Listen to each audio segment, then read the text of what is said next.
इसके बाद बारी आती है टैक्स प्रपोजल्स की। सो टैक्स प्रपोजल्स का मतलब होता है जहाँ पर हम टारगेट करते हैं कि टैक्स कंसेशन मिले या टैक्स एग्जेम्पशन हो, specially in terms of exports and importing. So यहाँ पर जो हायर एक्सपोर्ट्स दिया गया है ये है इसकी कंडीशन। अगर एक्सपोर्ट हायर रहता है तो टैक्स प्रपोजल में ये इंक्लूड किया जा सकता है। Simplification in indirect taxes to deliver.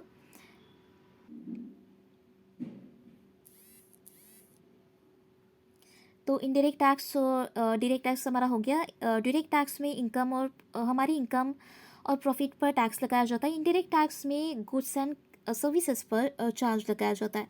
इसके बाद बारी आती है वैल्यू एडिशन की। तो वैल्यू एडिशन का मतलब होता है जो प्रोडक्ट या सर्विस की जो प्राइस होती है, तो वो प्राइस और इसके अलावा उसको प्रोड्यूस करने में जितनी भी कॉस्ट लगी, इन दोनों का डिफरेंस।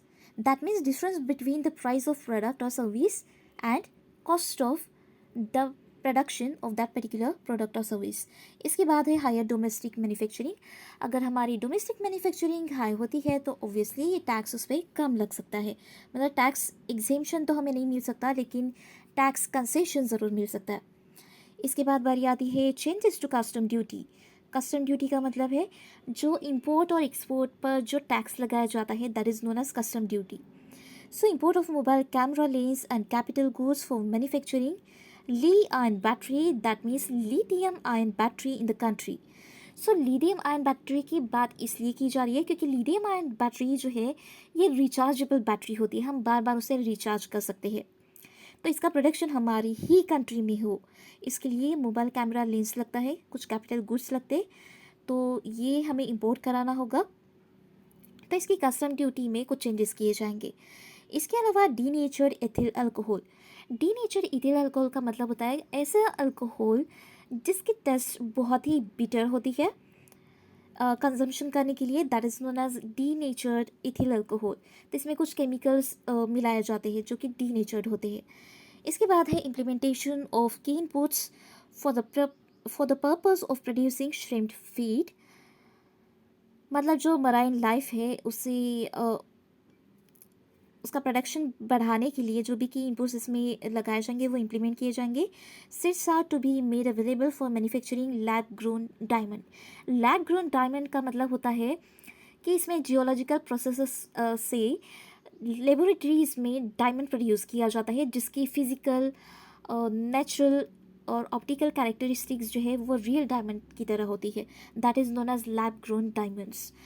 इसके बाद है concessional basic customs duty on copper scrap is to be continued. तो कॉपर स्क्रैप जो होती है इसके ऊपर जो कंसेशनल बेसिक कस्टम ड्यूटी है ये कंटिन्यू की जाएगी। इसके अलावा to bring compounded rubber at par with natural rubber. Compounded rubber मतलब होता है जैसे कि हमारा रॉ रबर है, मतलब नेचुरल रबर, उसमें मुझे कुछ उसे अगर चेंज करना है पर्टिकुलर प्रॉपर्टी में, तो उसे चेंज करने के लिए मुझे कुछ केमिकल्स उसमें मिलाने होगी, जो एडिक्टिव्स है वो उसमें हम मिलाते हैं, that is known as compounded rubber. इसके बाद बारी आती है अदर बेनिफिट्स की। तो इसमें है टू बूस्ट और strengthen greener mobility. Greener mobility मतलब जो हमारा ट्रांसपोर्टेशन है, सो इससे इन्वायरमेंट डिग्रेड ना हो, इन्वायरमेंट में कोई नेगेटिव चेंजेस ना आए, इसके लिए हम ग्रीन मोबिलिटी ऑब्टेन करना चाहेंगे। तो ये बेनिफिट्स इसमें इंक्लूडेड है। इसके अलावा to implement deep value addition, जिसकी मैंने अभी वैल्यू एडिशन के बारे में आपको बताया। इसके बाद for the benefit of chemical industry, so that वो इन्वायरमेंटल डिग्रेडेशन के लिए रीजनेबल ना हो। इसके अलावा मराइन एक्सपोर्ट बढ़े, एक्सपोर्ट प्रमोशन भी मतलब एक्सपोर्ट का प्रमोशन भी किया जाए, रॉ मटेरियल अवेलेबल कराया जाए for MSMEs to increase, certain measures to be taken to curb duty circumvention.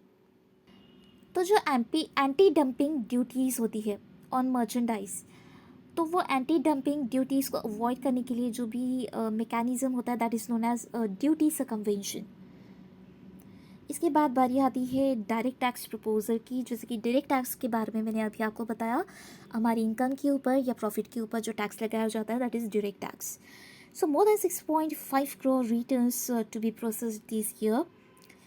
इसके अलावा in 8 years the average processing period reduced from 93 to 16 days. इसके बाद according to the reports 45% of the returns on the portal of tax payers were managed within just 24 hours, that means within 1 day. इसके बाद है to provide a tax relief to citizens, reduce the compliance burden and promote entrepreneurial spirit. तो entrepreneur spirit बढ़ाकर जो भी हमारे import किए जाते हैं वो हम कम कर सकते हैं और इससे हमें टैक्स रिलीफ भी मिल सकता है एट सम एक्सटेंट.